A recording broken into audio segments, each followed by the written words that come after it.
while. So I started doing some research on the people connected to that group, like that swamp of people, only to find out that there's an arrest looming over someone in a high position of power who's directly connected to Gulftainer, Port Canaveral, Saddam Hussein's chief nuclear specialist, and most importantly for those of us here in America, the Clinton Foundation. But of course, if you've seen my other Gulftainer, Project Pelican, or Uranium One videos, you know that this is not by any means some far out abstract connection to the Clintons, okay? It's fairly direct. Abraaj Naqvi will not return to UAE until jail threat is lifted. He's being threatened with arrest for writing a check to the Jafar family for $48.2 million without having proper funds to cover it. Okay, just to quickly recap who these people are and how they play into all of this. So, the Abraaj Group is a United Arab Emirates equity company co-founded and partially owned by the Jafar family, which includes Jafar Dia Jafar, who was Hussein's nuclear weapons specialist. Now, the Jafar family also owns the Crescent Group, which is a group that is a minority shareholder and limited partner with the Abraaj Group. And the Abraaj Group donated between $500,000 and $1 million to the Clinton Foundation and co-sponsored the 2012 Clinton Global Initiative annual meeting.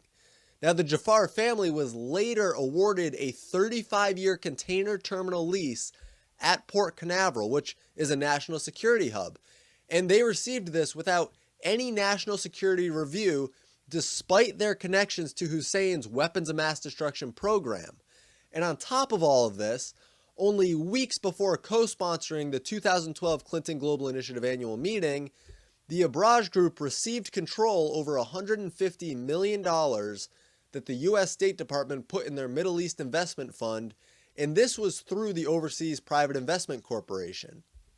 Of course, Hillary Clinton was in charge of the State Department at this time, and the funny thing is, she abused the Overseas Private Investment Corporation before, which, as I said, is operated by the State Department. And she exploited OPIC back in 2010 during the Haiti disaster, where she rewarded a Clinton donor with money and a contract to build homes. Except the guy contributed to the Clinton Foundation and even hired the Clintons' 2008 finance director to lobby OPIC for the loan request, and he ended up taking the money and spending it on a mansion and a car and just a bunch of luxury items for himself. So clearly Hillary had no problem wielding OPIC to give kickbacks to her friends and herself, even though the Clinton Foundation is now gone, but the misdeeds and the illegal dealings that went with that are not gone. And to get back to the Gulftainer deal, a subsidiary of the Crescent Group, which is connected to the Abraaj Group, remember, is Crescent Enterprises, and they own a company called Gulftainer.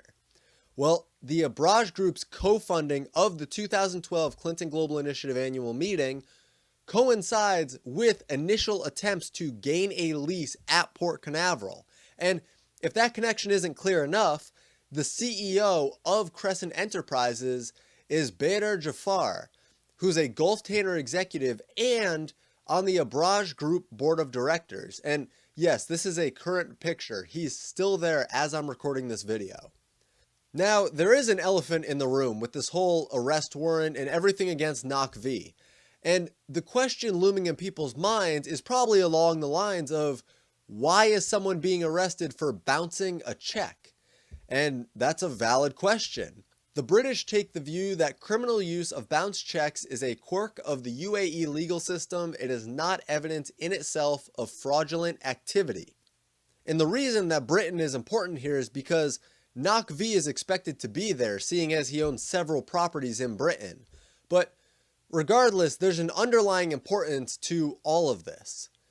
Why would the Jafar family, who was seemingly cooperative with Naqvi, suddenly levy a lawsuit against him for bouncing a check after the issue was already internally discussed? Like, this lawsuit came out of left field for Naqvi.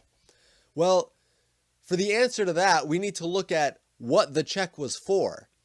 Turns out it was intended as partial security against a $300 million loan Naqvi obtained from Jafar in February after Nakvi misused $200 million of investors' money.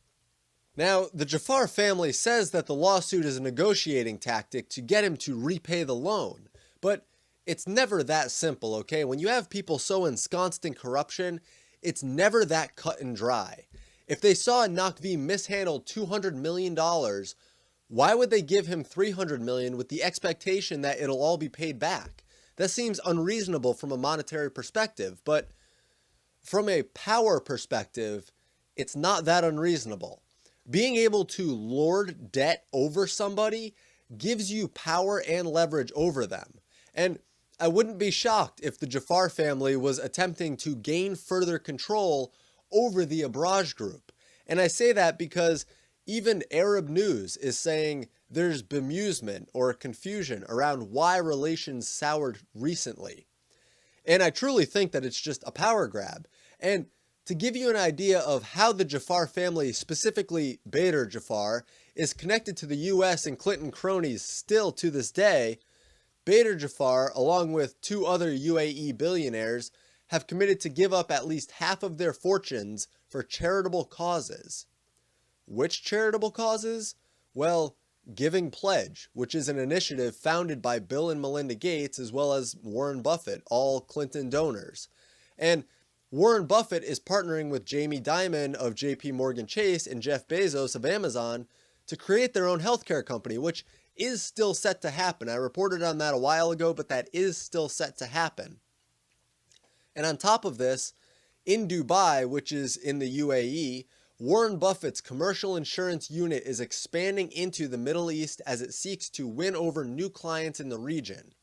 But now, I guess on a final note, let's explore my theory that this whole lawsuit is just to gain power and not necessarily to get Nakvi to repay the $300 million loan. Co-CEOs of Abraaj Investment Management business resigned from board. A court in the Cayman Islands appointed provisional liquidators for Abraaj Holdings and Abraaj Investment Management Limited earlier this month. And you appoint provisional liquidators if you're trying to legally protect assets because your company is being liquidated, meaning that the assets are being split up. And who is a minority shareholder and a limited partner with the Abraaj Group? That's right, the Jafar family's Crescent Group. So the real takeaway here is that someone tied in tightly with the Gulftainer scandal, Project Pelican, possibly Uranium One, which would make sense given what we know about the UAE and the Obama administration, and someone who has been given access to a vital U.S. national security hub by Hillary is now using some backwards law specific to the UAE to leverage power over a longtime business partner with the sole intention of acquiring their assets for more power. This is something to be worried about, and I'll keep an eye on the Jafar family and what's going on with all of this, because this arrest warrant and the co-CEOs resigning from the board after provisional liquidators are appointed, it's not something to just overlook, okay? People need to be aware of the power structure behind the scenes, and that's why I'm here.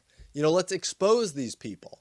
And it also raises a red flag to see Bader Jafar contributing roughly half, if not more than half, of his vast fortune to a Gates and Buffett initiative, while Buffett is working his healthcare scheme in America and the UAE, coincidentally. So share this video if you feel it was worth your time. I'd much appreciate it. Be sure to leave a like on this video to help boost it up in the YouTube algorithm, and subscribe if you haven't. Beyond that, donation and merch links are below.